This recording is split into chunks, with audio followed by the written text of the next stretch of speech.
ठमका किया तो वो पात्र था वो खंडित हो गया।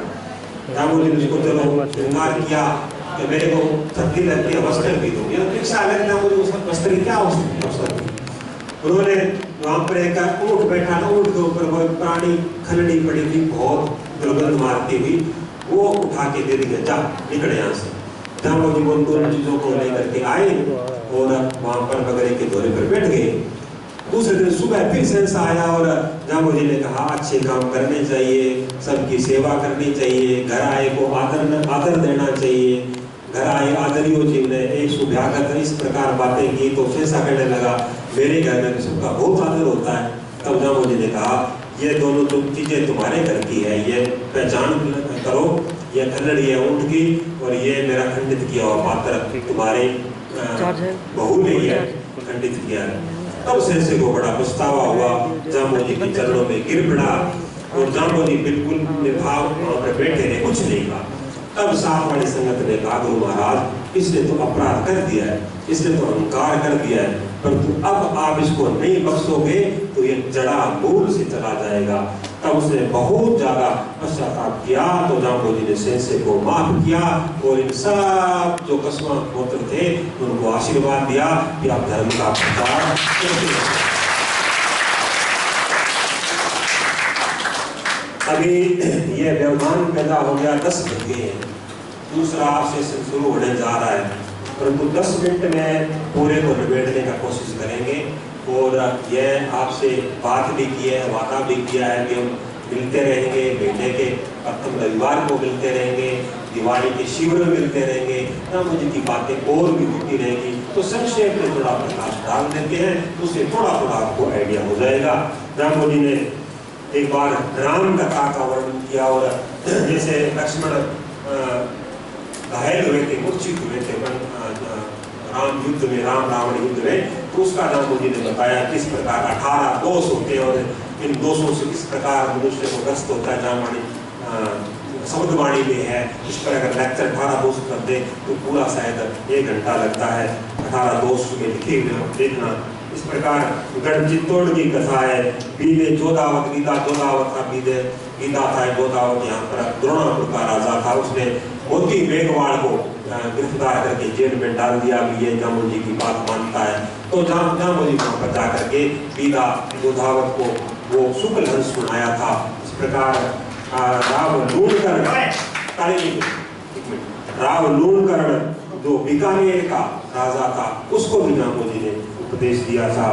जेठ सिंह जैसलमेर का रावण जेठ सिंह, उसने एक बहुत बड़ा तालाब जेठ संबंध नाम का तालाब वहां पर खुदवाया था। जाम्बू जी 325 ऊंट लेकर के, वो शिष्य था जाम्बू जी का, उस जेठ संबंध तालाब की प्रतिष्ठा पर वहां पर गए थे। और राजा ने जब पारासनी गांव जो 15 किलोमीटर दूर पड़ता है वहां पर आकर जाम्बू जी की आगवानी की, तब जाम्बू जी ने कहा तुम्हारे राज्य में तभी प्रवेश करूंगा जब तुम जीव हिंसा नहीं करोगे, जीवों की रक्षा का वचन लोगे। तब उन्होंने कहा मेरे राज्य में जीव हिंसा नहीं होगी। और जाम्बू जी ने उस राज्य में प्रवेश किया, जेल तालाब की प्रतिष्ठा करवाई, उनके सब बच्चों की लड़कियों की शादी थी, वहां पर उन शादी हुई और वहां पर अनेक कार्यक्रम जाम्बू जी के द्वारा संपादित हुए। तब जाम्बू जी वापस चलने लगे तो उन्होंने कहा तो महाराज आप तो आए हो, परंतु आपके जाने के बाद में जो बिश्नोई लोग हैं उनके हम दर्शन करना चाहते हैं। बिश्नोई में तो सत्य था, वो कोई भी राज का काम होता था, कोई अदालत का काम होता था, सच्चाई की बात आती थी तो कहते उस बिश्नोई से पूछ लो, बिश्नोई कहेगा वो बिल्कुल बात सत्य होगी। तो गुरु महाराज आप 2 आदमी हमारे राज्य में दे दीजिए, जब हम उनसे पूछ करके राज चलाएं।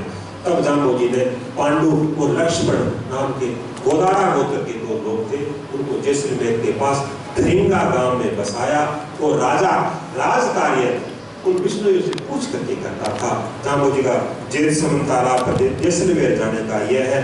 बाद में जाम्बू जी बाजोजी तरड़, जसरासर गांव के बाजोजी तरड़ थे, उनको जाम्बू जी ने पर्चा दिया। बहुत बड़ी लंबी कथा है। और बाजोजी तरड़ को जाम्बू जी ने कहा तुम अब मेरे पूर्ण शिष्य बन गए हो। अब पंजाब में मलेरकोटला नाम का एक वहां पर राज्य है, वहां पर शेख सदू नाम का एक नवाब राजा का राज्य करता है, वो रोज बहुत सी गायों को मार करके और बड़े बड़े कड़ाव में गायों को पका करके और लोगों को परोसता है। कहता है ये प्रसाद है, तुम उस दुष्ट राजा के पास जाओ, उससे गौ हत्या बंद करवाओ। तब जामो जी का शिष्य बाजो जी तर्ड पंजाब में मलेरकोटला जाता है और वहाँ पर बड़े बड़े कड़ाव पड़े थे, जिसमें गायों की हत्या करके उनको पकाया जाता था। तब वहाँ पर खड़े होकर जामो जी के वचनों को, जामो जी के शब्दों को उच्चारण किया तो कड़ाव के नीचे जो अग्नि जल रही थी वो अग्नि बिल्कुल बंद पड़ गई। कड़ाव में किसी प्रकार का तेज नहीं रहा, गायां वहां पर एकदम से खड़ी रही, उनकी हत्या नहीं हुई। तब लोगों ने जाकर के नवाब को कहा कि एक साधु वहां पर बैठा, पता नहीं क्या बुदबुदा रहा है, हमारा तो वहां पर सारा काम बंद हो गया। तब नवाब वहां पर आया, उसने पूछा तुम कौन हो? उसने कहा मैं जामो जी का शिष्य बाजो से हूँ, समराथन से आया हूँ। उन्होंने तुमको उपदेश दिया है, आदेश दिया है कि गौ हत्या बंद कर दो। इतने प्रभावशाली आवाज में बाजो जी ने कहा कि उसका कांपने लगा वो। उसने कहा भी ऐसा कोई पीर यहाँ पर खड़ा है, पता नहीं है मेरे राज्य को साफ दे सकता है, मेरे राज्य को खत्म कर सकता है। तब उसने वादा किया मैं जामो जी के पास दर्शन करके समराथन जाऊंगा और आज से मेरे राज्य में जीव हत्या नहीं होगी। पंजाब में अभी हम जाकर के देखते हैं तो उस क्षेत्र में अब भी वो उनकी बात मानते हैं, पूरे धार्मिक है, जीव हत्या नहीं करते वो। इस प्रकार जामो जी ने मलेरकोटला में जीव हत्या बंद कराई। अगला उनका उपदेश एक भूत सेवी साणिया नाम का एक आदमी रोटू गांव में रहता था, बड़े पाखंड करता था। आजकल भी बहुत सारे लोग ऐसे हैं जो पाखंड करते हैं, जिनको भोपा बोलते हैं, तांत्रिक बोलते हैं, कई शाणा बोलते हैं, कई पंडा बोलते हैं। उन लोगों के पास जाते हैं, बिश्नोई भी जाते हैं। बिश्नोई की स्त्रियां वहाँ पर बैठी रहती है, बड़ी संख्या में बैठी रहती है। बड़ी लज्जा की बात है, बड़ी शर्म की बात है, वहां पर नहीं जाना चाहिए। सब कुछ मिलता है ज्योति के दर्शन में, सब कुछ मिलता है शब्दवाणी के पाठ से। ऐसे एक है ना, सागर को छोड़ करके तालाब में कौन नहाए, पद्म जी की एक रचना है। समुद्र को छोड़ करके एक छोटे से जोड़े में, नाली में इसका गंदा पानी भरा हुआ है, वहां पर कौन नहाएगा। इस प्रकार हम जामो जी की बातों को, उनके हवन को, उनकी कृपा को छोड़ करके उन लोगों के पास जाते हैं तो जामो जी की कृपा हमारे ऊपर से हट जाती है और हम बहुत दुख पाते हैं। आगे से आगे आपने देखा है तांत्रिक लोग जो है, ऐसे लोग हैं जिन घरों में जाते हैं उनको उल्टा देते हैं, तुम्हारे घर में ये वास्तु दोष है, तुम्हारी ये है, इतने पैसे दो, अब ये दो, इतना दो, इतना दो, इतना दो, करते करते उस घर को बर्बाद कर देते हैं। ऐसे लोगों के पास नहीं जाना चाहिए, ऐसे लोगों को घर में प्रवेश भी नहीं देना चाहिए।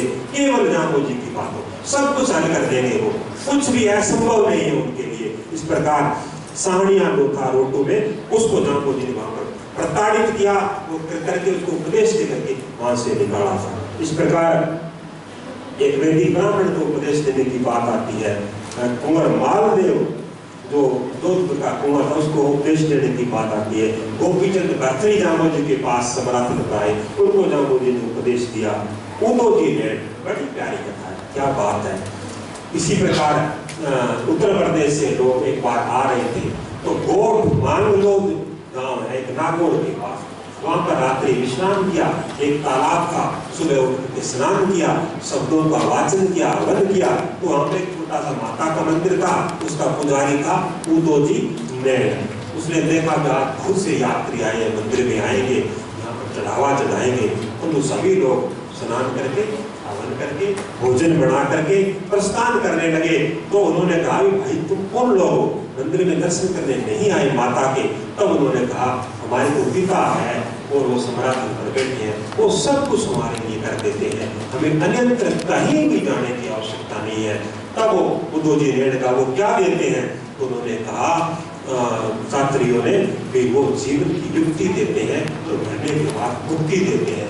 मुक्ति देते हैं, हाँ तो मेरे को साथ में ले चलो, परंतु यह माता मेरे को जाने नहीं देगी, या मेरे को पकड़ लेगी छाया पड़ करके और मेरा वध कर देगी। तब उन्होंने कहा हमने पाड़ किया है, यह लोटा पाड़ का भर के दे दिया और अपने चारों तरफ पाड़ की कार निकाल के इसके अंदर बैठ जाओ, कोई किसी प्रकार का कष्ट नहीं होगा। उदो जी ने पाड़ की कार करके उसमें बैठ गए। वो माता भयंकर तूफान बढ़ के आई और और शेर बन के आई, उसको डराने लगी, तेरे को मार दूंगी, तो छोड़ के जा रहा है। उसने कहा मैंने तो एक पिता का शरण ले ली है, जामो जी मेरी रक्षा करेंगे। अनेक उसने उपाय किए, तो जब नहीं डोला तो वह दफा हो जाए यहाँ से। माता वापस चली गई। उद्धव जी लैंड उन साथियों के साथ में जामो जी के पास आए। गरीब पुजारी थे, उस पास में था नहीं, 2 पैसे पास में थे। सब लोग आकर के अपने हिमटसर गांव में दुकानदारों के पास के बाजार से जामो जी के लिए प्रसाद और सामग्रियां खरीदने लगे। पर उसके पास 2 पैसे थे। उसने 2 पैसे से कहा भैया मेरे को क्या मिल सकता है। दुकानदार ने पास में खड़ पड़ी थी, तो जानवरों खड़ डालते हैं, तो 2 पैसे की इतनी खड़ मिल सकती है, उसको उठा करके दे दी। उसने अपने पल्ले खड़ बांध ली और सभी लोगों के पीछे जा करके बैठ गया। तब जामो जी ने सबसे पहले उसको बुलाया, अरे उदा आगे आओ। तब उद्धव जी आगे आए।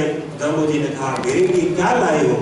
तो खड़ को क्या दे, खड़ तो पशुओं खाने काम होते हैं। जामो जी ने कुछ नहीं लाया। नहीं उसको तुम छुपा रहे हो, क्या है। तो उसने खोल के देखा तो खड़ की जगह नारियल की गिरी पड़ी हुई थी और उन्होंने नारियल की गिरी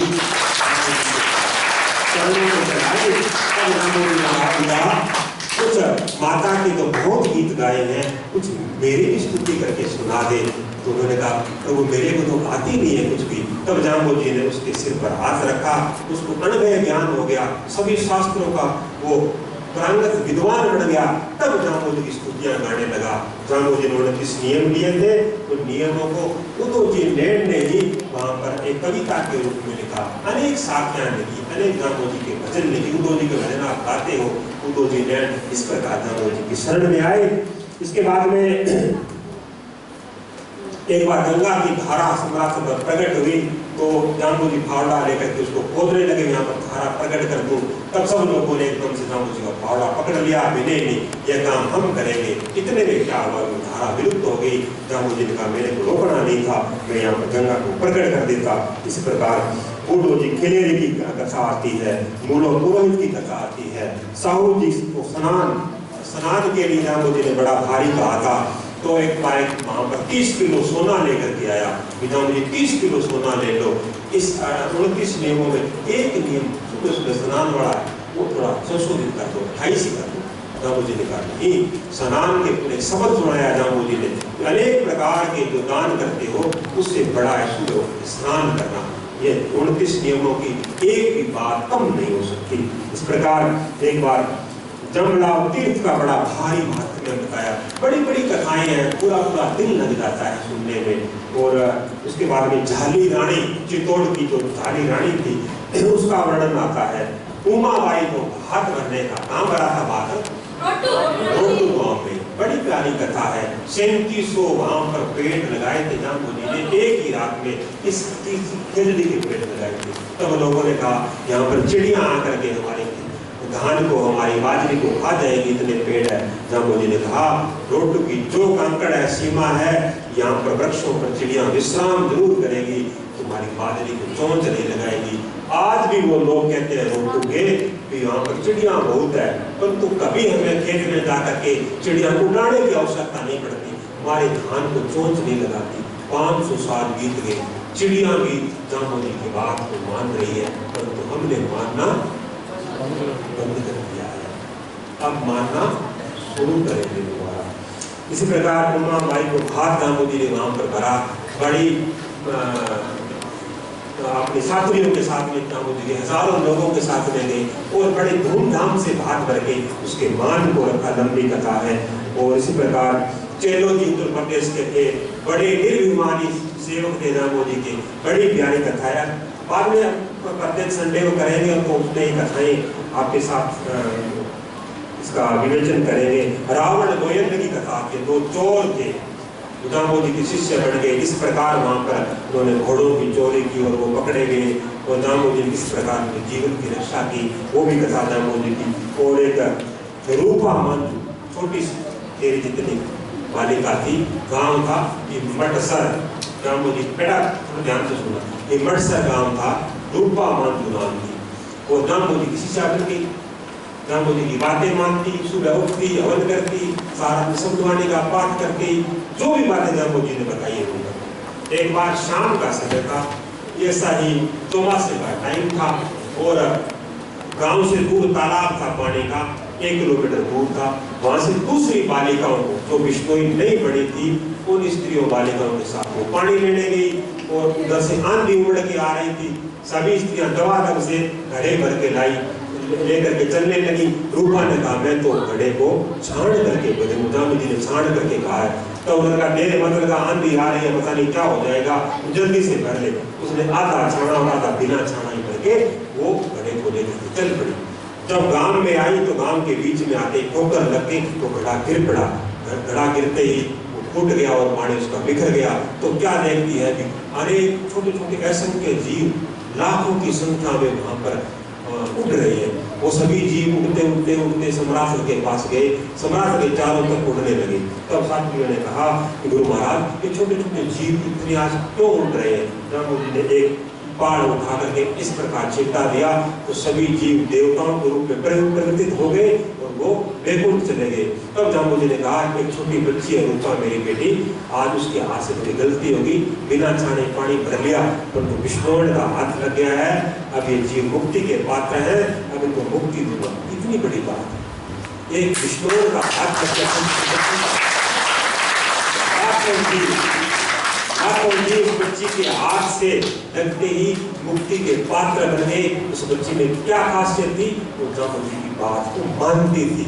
जामू जी की बात को मानने वाले खुद तो मुक्ति पर उनको मिलती है, वो मुक्ति दाता बन जाते हैं, दूसरों को मुक्ति प्रदान करने वाले बन जाते हैं। ऐसी भगवान की दिव्य वाणी है, ऐसी भगवान का दिव्य चरित्र है, ऐसे भगवान के दिव्य नियम है।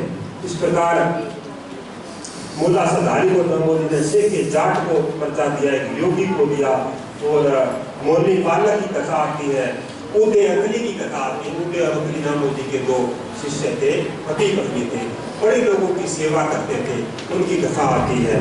उसके बाद में भगत रत्ने राड की कथा आती है, बड़ी प्यारी कथा है। जामुनों में रत्नाजी राड नाम के जामू जी के भक्त निवास करते थे।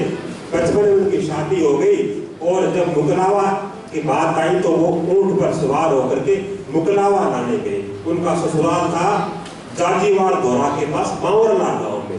अकेले ऊंट पर गए, रास्ते में एक साधु मिल गया। तो विष्णु तो साधु संतों के प्रेमी होते ही है कि महाराज जी पैदल कुने जो बेटा बावरला गांव जो मेरे आगे बैठ ऊंट पर लेकर के गए। वहां पर मुकलावा लेने गए तो उन्होंने देखा भी ये तो एक साधु को लेकर के आया साथ में, बड़ा भी अपने मित्र को लाना था, पूरे मित्र मंडली के साथ में आना था। इस प्रकार वहां पर जाकर उपद्रव करता, पूरे मित्र मंडली को लेकर के जाता, उनको तंग करता तो खुश होते बटा हुआ है। परंतु साधु को लेकर के गया तो वो नाराज हो गए। उन्होंने कुछ भी उसको दान दहेज नहीं दिया और उसको लेकर के पत्नी को लेकर के चला। तो रास्ते में क्या देखा भी कुछ लोग हिरण को बांध करके ले जा रहे हैं। तो उसने कहा कि आप हिरण को कहाँ ले जा रहे हो? क्या ठाकुर साहब ने मंगाया है, आज हिरण को मारेंगे। तो विष्णु ही है तो दया भाव तो है ही। उसने कहा आप हिरण को छोड़ दीजिए। उसने कहा हम नहीं छोड़ सकते, तुम ठाकुर से पूछ लो। तो ठाकुर सामने बैठा था महल में। उसने कहा ठाकुर साहब आपके कर्मचारी हिरण को पकड़ के ला रहे हैं, आप इसको छोड़ दीजिए, जीव हत्या मत करो। तब उस ठाकुर ने कहा तुम्हारी पत्नी के जो गहने हैं, जो भी है तुम्हारे पास चीज वो हमें दे दो, छोड़ देंगे। उन्होंने सारे गहने उतार करके उस ठाकुर को दे दिए और हिरण को उनके छुड़ा लिया। हिरण के गले में रस्सी थी, वो पकड़ करके वहां से रत्नोजी जाने लगे। तो महल के ऊपर उस ठाकुर की माँ बैठी थी। उसने कहा अपने बेटे से कहा है दुष्ट, ये भी लोग हैं, यह पत्नी नई नवेली दुल्हन अपने घर जा रही है, इसने अपने सारे गहने हिरण के बदले में दे दिए और दुष्ट को हिरण के बदले में गहने ले लिए। अरे पापी, उसने फटकार गए अपने बेटे को, उनको वापस बुलाया, वो गहने वापस दिए और अपने पास और गहने दे करके उनको विदाई दी। तब वो वापस अपने घर पर आए और घर पर आकर के बाद में उन्होंने घर वालों ने देखा कि ये तो कोई दान दहेज की चीज लेकर के आए ही नहीं है। वो तो उड़ीक रहे थे कि 10-20 ऊँटों के ऊपर पता नहीं कितना सामान लेकर के आएगा। उन लोगों ने घर में प्रवेश नहीं दिया, निकल गया यहाँ से। तब रत्नोजी राड अपनी पत्नी को लेकर के समरासन घोड़े पर जामू जी के पास आए। उन्होंने वहां पर निवेदन किया कि घर वालों ने मेरे को निकाल दिया है। तब जामू जी ने कहा जीव रक्षा के लिए तुमने इतना बड़ा काम किया है तो तुम्हारे कुल में ऐसे ऐसे भगत, ऐसे ऐसे संत, ऐसे जीव रक्षा करने वाले पैदा होंगे। तुम यहाँ से जाओ और दूसरे गांव में जाकर के वहां पर निवास करो। उनकी पीढ़ियों में आज भी अखिल भारतीय जीव रक्षा बिश्नोई सभा की स्थापना करने वाले संत कुमार जी राहड़ पैदा हुए। जम्बसार जो बहुत बड़ा ग्रंथ अपने जामाने साहित्यकार उसको लिखने वाले संत सावराम जी राहड़ पैदा हुए और इस प्रकार का राहड़ वंश चला जामोदी की कृपा से। यह रत्नों जी राहड़ की कथा है, बड़ी प्यारी कथा है। उसके बाद में जामोदी का भ्रमण काल आता है। जामोदी ने 3 यात्राएं अपने जीवन में की थी। एक बार वो यात्रा करते करते उधर अरब देशों में चले गए। कहाँ चले गए? अरब देशों में। अरब देशों में आता है तो सऊदी अरब है, वो है, दुबई वगैरह बोलते हैं। उन ईरान इराक में उस क्षेत्र में जीव हत्या बहुत होती थी। जामोदी ने भ्रमण करके वहाँ लोगों को जीव हत्या से निवृत्त किया। वहाँ से बाद में अफगानिस्तान उस क्षेत्र में आए। अफगानिस्तान के बाद में जामोदी पाकिस्तान बढ़ता है, वहाँ पर मुल्तान वगैरह वहाँ पर आए और भ्रमण करते करते सारे लोगों को सचेत करते हुए जामोदी बाद में दोबारा सम्राट पर आए। और तीसरी यात्रा में जामोदी जो उनके जीवन की अंतिम यात्रा थी वो जामोदी वहाँ से सम्राट से प्रस्थान करते हैं। सबसे पहले सावंतसर गांव पड़ता है, यहाँ पर धारणियों का गांव है, वहाँ पर आते हैं। कौन कौन है सावंतसर का? बहुत बड़े धन्यवाद है इनको। आपके गांव में जामोदी आते हैं। उसके बाद में जामोदी हरियाणा की तरफ जाते हैं और हरियाणा में एक गांव है रावतखेड़ा, वहाँ पर शास्त्री बड़ी बोलना नहीं है, वहाँ पर जामोदी जाते हैं। रावतखेड़ा से आगे जामोदी दिल्ली जाते हैं। दिल्ली में आसम कासिम से मिलते हैं। दिल्ली के बाद में जामोदी उत्तर प्रदेश में जाते हैं। उत्तर प्रदेश में अपने लोधीपुर धाम है, वहाँ पर सूर्य देवी के आग्रह पर जामोदी ने खेजड़ी का पेड़ लगाया। अष्टधाम में वहाँ पर वो वर्णन मिलता है। और उसके बाद में जामोदी नगीना गए। नगीना में भी आज बहुत बड़ा धाम है बड़ा बिश्नोइयों का। नगीना से बाद में उस क्षेत्र में घूमते घूमते बिजनौर है, शिवहरा है, कालपी है, कानपुर है और लखनऊ है। लखनऊ में वहाँ पर एक राजा राज करता था, वो जामोदी का शिष्य बना। तब जामोदी ने कहा इस जीवन में तो तुम्हारे पर कृपा नहीं हो सकती, अगले जीवन में कृपा होगी। तब वो राजा अगले जीवन में विलोजी बना। रेवाड़ी में खातीकुल में उनका जन्म हुआ और जामोदी की बात में पंथ को संभाला। इस प्रकार जामोदी भ्रमण करते करते उत्तर प्रदेश से बाद में आए मध्य प्रदेश से बाद में मेवाड़ क्षेत्र में हमारे बीच में डॉक्टर हरपुल जी आ गए हैं। सभी बच्चे खड़े हो गए।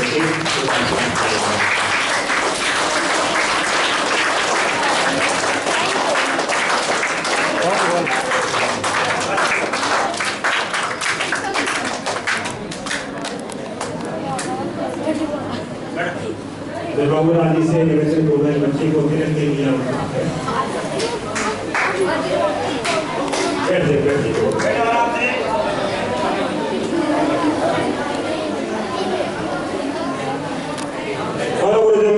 ईश्वर भगवान की। बाद में जामोदी मेवाड़ की भूमि पर बड़े 3 गांव है, पुल, करीबा और सुंधेड़िया। वहाँ पर बहुत बड़ा धाम बना हुआ है। जामोदी वहाँ पर आए और करीबा सुंधेड़िया के बाद में जामोदी रामड़ावास आए। रामड़ावास में बहुत बड़ा मंदिर आज वहाँ पर विनोद की समाधि है, वो बना हुआ है। रामड़ावास जामोदी जमड़ाव आए। जमड़ाव से यात्रा करते करते वापस भगवान जामोदी सम्राट पर आए।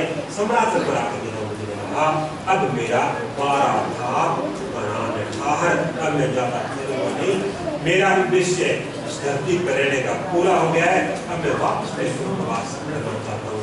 तब बहुत से शिष्य, लाखों की संख्या में शिष्य थे, भगवान से रोते कहा भगवान आपका वियोग हमसे सहन नहीं होता। तो भगवान ने कहा मेरे साथ जाना चाहता है तो अपने एक तिनका उठा करके इस गर्दन पर रख लेना, उसी समय उसका शरीर टूट जाएगा और मेरे साथ वो प्रस्थान करेगा।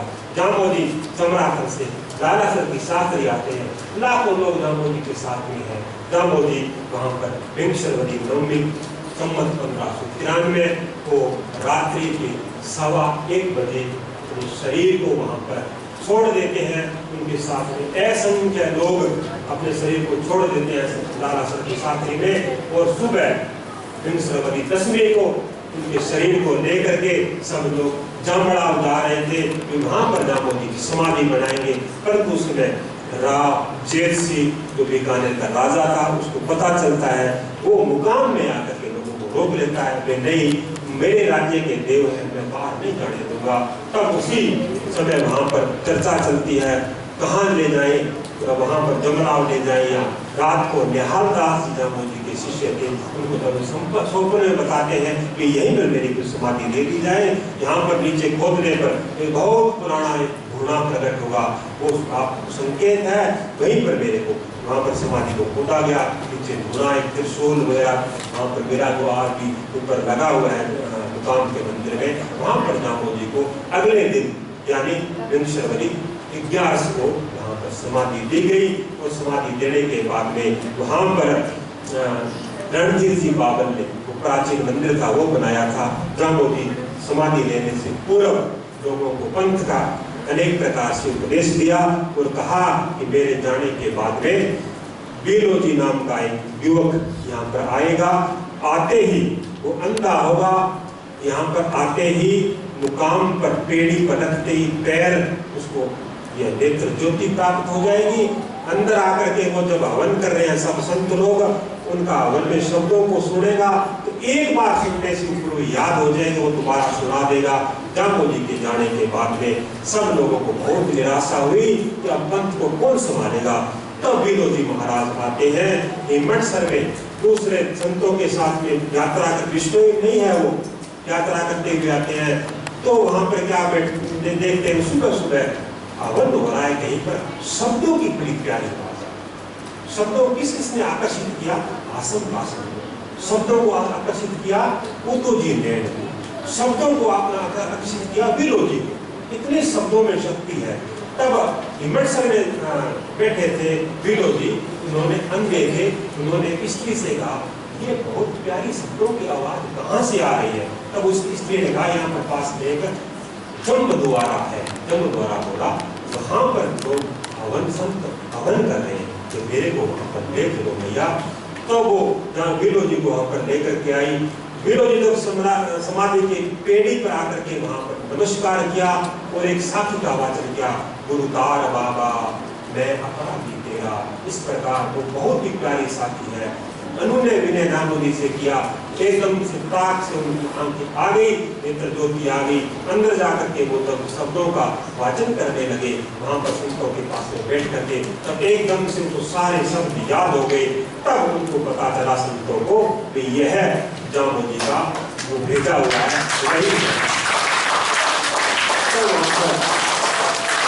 नाथो जी नाम के संत थे, उन्होंने बीलो जी को विष्णु धर्म में दीक्षित किया और कहा कि यह जामो जी का आदेश था कि आज के बाद में, मेरे जाने के बाद में पंथ को तुम संभालोगे। बीलो जी ने अनेक प्रकार से कार्य किए और पंथ को इतना मजबूत कर दिया कि आज 500 सालों में हम जामो जी की बातों को मान रहे हैं, दृढ़ता से मान रहे हैं। विष्णुओं में एक खासियत है, कुछ धर्म नियमों की कुछ कमी हो सकती है, परंतु जामो जी के प्रति आस्था में 500 साल बीतने के बाद भी कमी नहीं आई है। जामो जी का जहाँ नाम आता है विष्णु रोमांच खड़े होते हैं, जीव रक्षा का बात आती है, प्राणों को अर्पण करने के लिए तैयार हो जाते हैं। ऐसा विष्णुओं का डीएनए में, उनके खून में 500 साल बाद में भी जामो जी की बातें प्रवाहित हो रही है। और यह पंथ इसी प्रकार सुजीव पंथ आज भी चल रहा है और आगे भी हम जामो जी की बातें मानेंगे तो हजारों साल तक चलता रहेगा। जामो जी की समाधि गड़ी हुई थी, उसके बाद में अनेक लोग वहां पर जो विष्णु नहीं थे वो आए और कहने लगे दूसरे संतों की तरह आपका जामो जी भी मर गया। तब विष्णु संतों ने कहा नहीं, हमारे जामो जी मर नहीं सकते, वो तो भगवान थे। उन्होंने कहा नहीं, उन्होंने यहाँ पर शरीर धारण किया था, सभी शरीर मरते तो वो क्यों नहीं मरते। तो उनका आपसी के अंदर वाद विवाद हुआ तो उनको एक जामो जी की समाधि का वो ढक्कन था, उसको पत्थर को हटाया गया। नीचे क्या देखते हैं, जामो जी का शरीर उसी प्रकार बैठा है, माथे के ऊपर पसीने की बूंद है और जामो जी की हाथ से ऊपर मारा थी, वो मारा चल रही है। अनेक महीनों के बाद में पत्थर उठा करके देखा तो वैसा ही था जैसे जामो जी जीवित अवस्था में बैठे हुए वहां पर मारा फेर रही है। यह चमत्कार था, यह चमत्कार दिखाया जामो जी ने। इसलिए मैं कहीं पर गया नहीं हूँ, मैं यहीं ईश्वर हूँ। साथियों में संतों ने कहा है ओले हुआ अले। ओले का मतलब एक आदमी जैसे इस गेट के अंदर छिप जाता है, वो कहीं गया नहीं है पर हमारी नजरों से थोड़ा दूर हो जाता है। उनको पहचानने वाली दिव्य दृष्टि तो नजर हमें चाहिए। हम भगवान की बातों को मानेंगे तो दिव्य दृष्टि मिलेगी। कभी भी मुकाम जाओ, समाधि के सामने बैठ करके ये कल्पना करना, कल्पना नहीं बात सही है कि समाधि में नीचे आज मोदी साक्षात रूप में जीवित अवस्था में विराजमान है। ये प्रत्यक्ष चमत्कार हो चुका है। अनेक लोगों ने देखा है, ध्यान में बैठ करके भगवान को पुकारते हैं तो वहां पर भगवान उनको दर्शन देते हैं। अभी भी मुकाम जाओ, इस भाव से जाना कि जहाँ मुझे सामने बैठे हैं। और ये साथियों ने कहा भी है, धन्य करेवा बापड़ा थरवासो थान मुकाम, चुन चुके गुटका करे सदा चितारे शाम। बिलो जी ने उन कबूतरों को धन्य कहा है कि वो यहाँ पर बैठे, मंदिर की ओर बैठे चून चुगते हैं, गुटका करते हैं और हर समय भगवान को निहारते रहते हैं। और हम देखो उस कबूतरों से गए दिखे तो नहीं है, हम भी मुकाम जाए तो भगवान की समाधि को निहारते हुए उनका वंदन करें। भगवान सामने बैठे हैं, उनसे प्रार्थना करें कि मेरा जीवन शुद्ध हो, मेरा जीवन संस्कारवान हो, मेरा जीवन आपकी बातों के अनुसार, 29 नियम के अनुसार बीते। कोई भी दोष मेरे में आ गया है भगवान क्षमा करना और अपनी शरण में रखना। इन टाणे मत टाड़ियो। एक साथी में एक कवि ने कहा है, भगवान हम अनेक जन्मों से भटक रहे हैं परंतु इस टाणे यानी इस बार हमें टाड़ना मत, हमें मुक्ति दे देना। बोलो भगवान।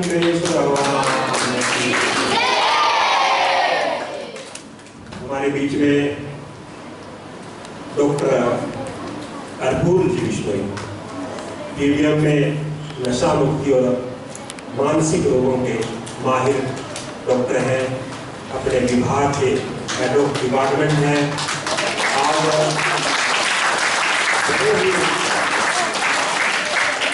बड़ा उनका व्यस्त कार्यक्रम रहता है। शायद अब भी क्लिनिक के बाहर, इनके ऑफिस के बाहर सैकड़ों मरीजों की लाइन लगी होगी, परंतु उनको छोड़ करके आए हैं। उनसे कहा है कि एक बार मैं मेरे बच्चों से मिलकर आता हूँ, बच्चों को क्या कठिनाइयाँ हैं मैं उनकी सुन कर आता हूँ, मेरे पास जो उपाय है वो उनको बता करके आता हूँ। बड़ी कृपा करके, बड़ी ही एक हमारे विनय को मानते हुए पधारे हैं। अब इनका वाचन होगा, उद्बोधन होगा, बड़ी ध्यान से बड़ी अच्छी अच्छी बातें आपको बताएंगे। काफी में नोट भी करना और सुनना। मैं निवेदन करूंगा डॉक्टर अर्पूल जी से, वो आकर के बच्चों को उद्बोधित करें।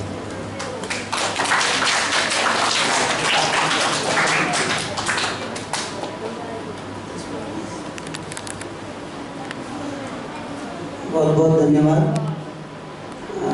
आप सबको नमन प्रणाम।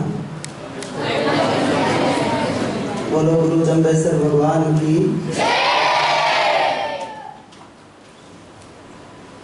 सभी जो समाज हित में जिस तरीके का ये आयोजन रखा गया है, जो नए किशोर अवस्था के बच्चे जिनको सबको हर जगह अलग अलग मैं देख रहा था, राजस्थान में भी, पंजाब, हरियाणा में भी कई जगह पर उनको धर्म और आध्यात्म की शिक्षा देने के लिए, ताकि इस उम्र से ही उनका आध्यात्म की तरफ झुकाव है।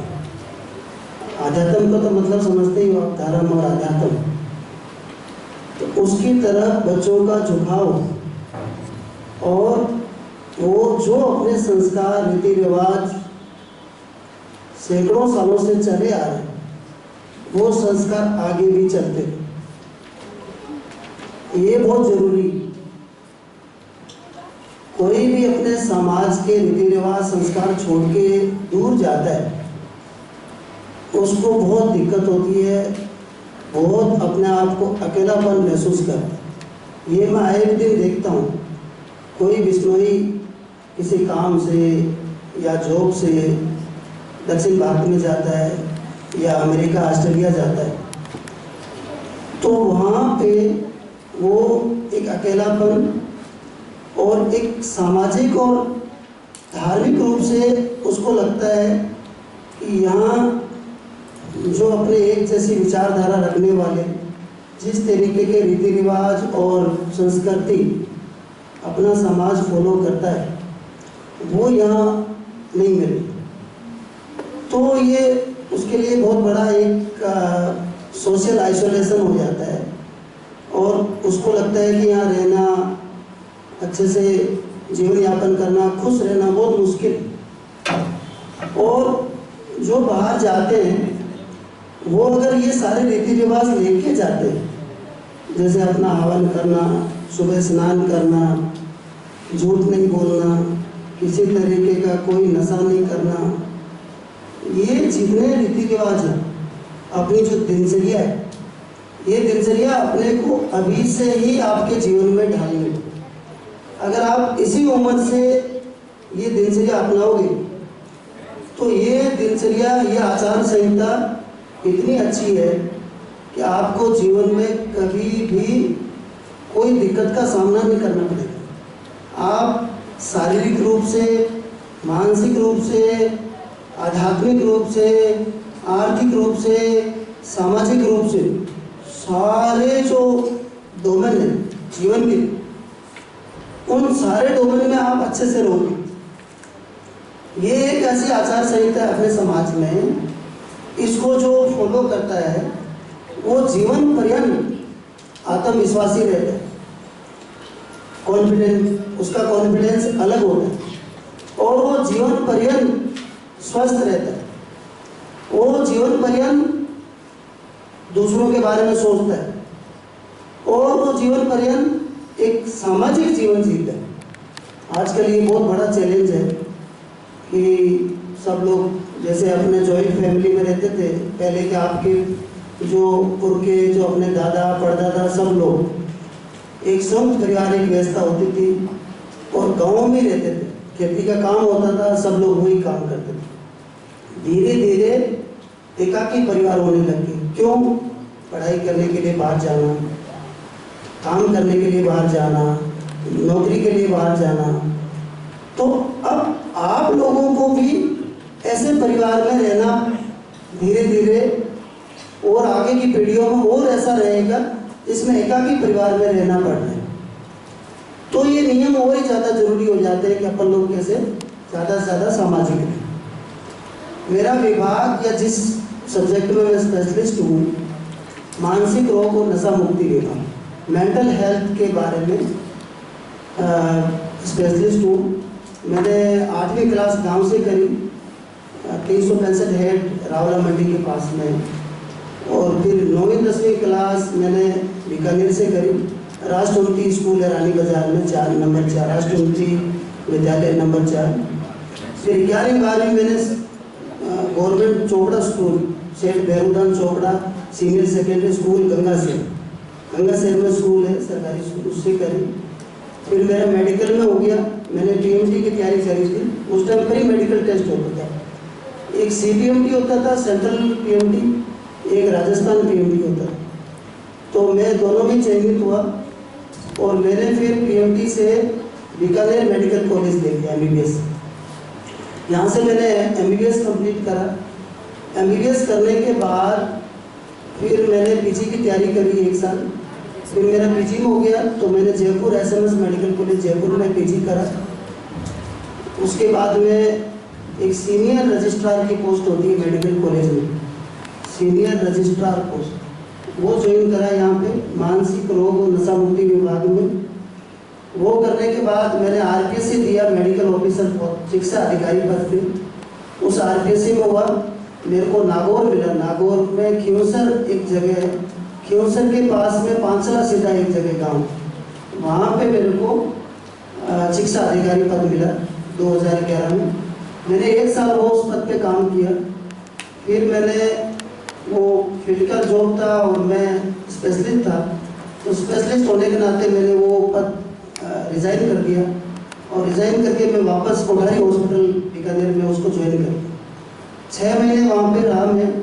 फिर एक असिस्टेंट प्रोफेसर का पद था मेडिकल कॉलेज में कॉन्टेक्ट संविदा, तो 2012 में मैंने वो संविदा का पद ले लिया और उस पर लग गया मैं।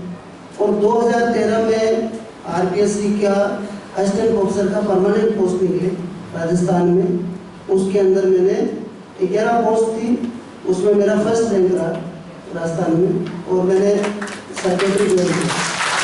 और 2014 में असिस्टेंट प्रोफेसर के पद पे मैं यहाँ मेडिकल कॉलेज में नियुक्त हुआ। फिर 2017-18 में मैं एसोसिएट प्रोफेसर बना और 2021 में प्रोफेसर या आचार्य पद पे नियुक्त हुआ। तो ये इसी तरीके का जीवन जैसा सब बच्चे जीते हैं, वो ही जीवन चाहे कितने भी जीवन में सफल लोग रहे हों, वो भी वैसा ही संघर्ष किया उन्होंने जीवन में। संघर्ष सीखना बहुत जरूरी है तुम लोगों को। अभी इस उम्र में अगर आप लोग अच्छे से पढ़ाई नहीं करते, अच्छे से अनुशासित जीवन नहीं जीते हो, तो असफलता ही मिलेगी। कोई भी गारंटी नहीं ले सकता दूसरा आदमी आपकी सफलता की।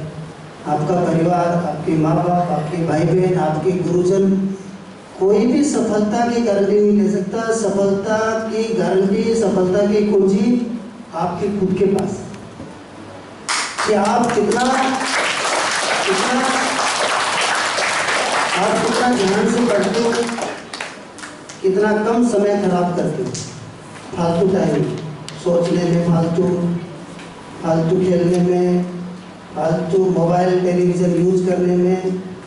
इन चीज़ों में कितना कम समय खराब करते हो और कितना ज़्यादा समय आप अपने अनुशासन में, अपनी पढ़ाई में, घर के काम में लगाते हो, ये बहुत ज़्यादा जरूरी। मैंने देखा है जो जीवन में सफल लोग हुए, उन्होंने सब काम किए, घर के काम, खेती के काम, फादर की दुकान में काम, मदर की रसोई में काम, खेल कूद भी, फिर पढ़ाई भी। ये बच्चों की सफलता ज़्यादा मिलती है बनस्पति उन बच्चों की सिर्फ पढ़ाई। गए पढ़ाई, घर आए पढ़ाई, इससे कोई काम नहीं करना, आपको बेटा कुछ नहीं करना, पढ़ाई पढ़ाई। उसमें सफलता कम है। बजाय इसके कि आप सब काम करते हुए, आप खेल कूद अपना काम करते हुए, सब टाइम मैनेजमेंट करते हुए कि भाई ये टाइम मेरा खेलने का 1 घंटा, ये काम घर में मुझे किसी ने कुछ कहा है काम के लिए तो मैं मना नहीं करूँगी, ना मम्मी को ना पापा को, वो काम मुझे करना है, इन्होंने मेरे को दिया है।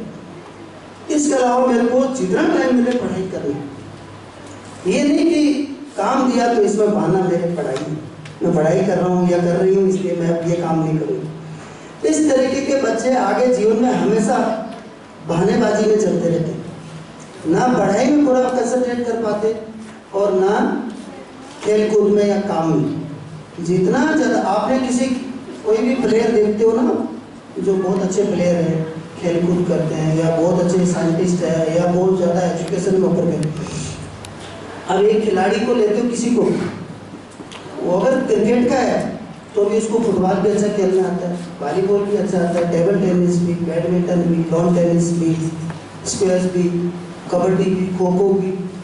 आप समझ सकते हैं ना, आपका जो खेल मिलता है उसमें रुचि लेके खेलना चाहिए, उसी से ही दिमाग विकसित होता है, डेवलपमेंट होता है।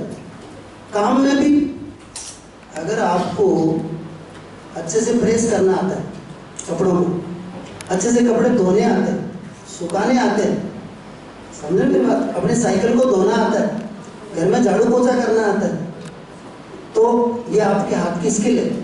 किसी दिन ये अच्छी राइटिंग भी लिखे, किसी दिन ये हाथ कोई अच्छी राइटिंग भी लिखोगे आप लोग, अच्छा ड्राफ्ट भी कर लोगे आप। जैसे आपको अच्छे से कपड़े समेट के आप अगर अलमीरा में रखते हो इस उम्र में, ये सिखाता है आप किताबें भी बहुत अच्छे से रखोगे। आपको कोई ऐसे लिखना है तो भी आपके पास वो सारे थॉट्स होंगे, आप उस ऐसे को भी बहुत अच्छे से लिखोगे, क्योंकि आपको बहुत सारे ब्रेन में स्टिमुलेशन मिले हुए हर तरीके से।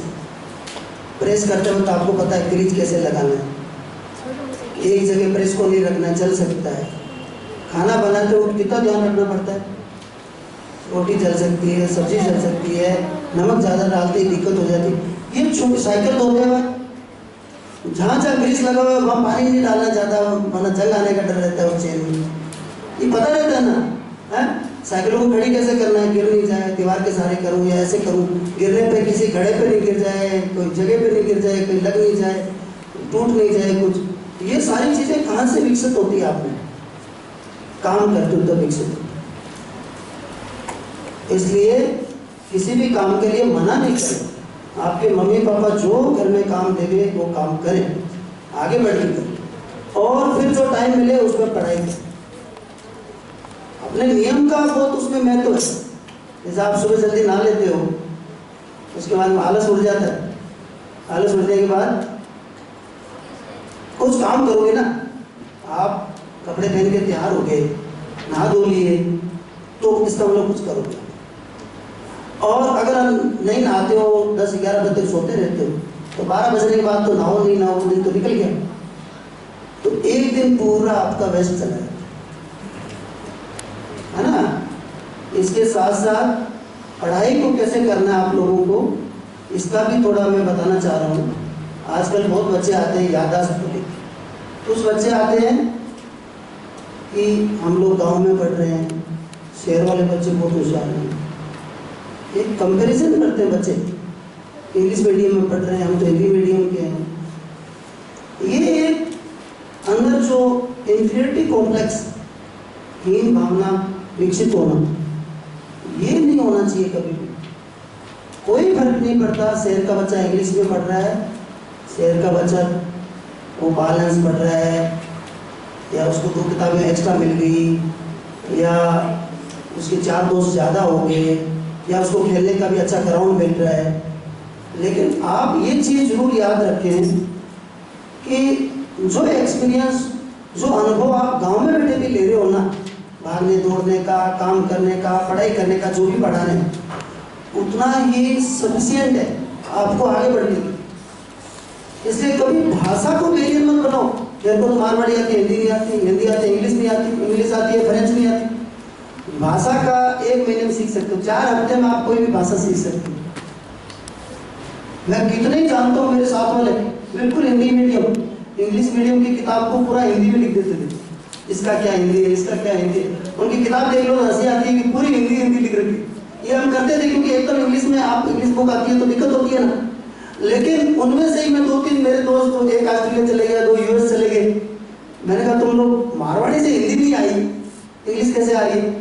कि यहाँ 2 महीने में सब कुछ सीख, और यहाँ इतना लैंग्वेज का गैप मानते ही नहीं। थोड़े दिन दिक्कत होती है, धीरे धीरे आपको वोकैबुलरी पता चलती है, सब चीज़ें पता चलती है, आप लैंग्वेज सीख जाते हैं।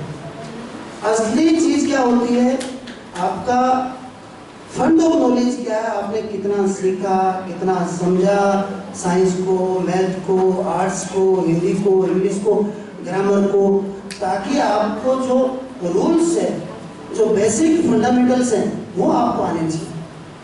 कोई दिक्कत नहीं, आपने मैथ की ट्यूशन नहीं करी, कोई आपने खुद पढ़ा, लेकिन आपको ये आना चाहिए कि मैथ के बेसिक रूल्स क्या हैं, मैं इस हिसाब से सारे क्वेश्चन करूँगा। कुछ बच्चे कहते हैं याद कम रहता है। याद अच्छा याद रखने का सबसे बढ़िया तरीका है, खूब सारी चीज़ें पढ़ो, अखबार भी पढ़ा करो, मैगजीन भी पढ़ा करो, खुद की किताबें सारी पढ़ा करो जो सिलेबस की है।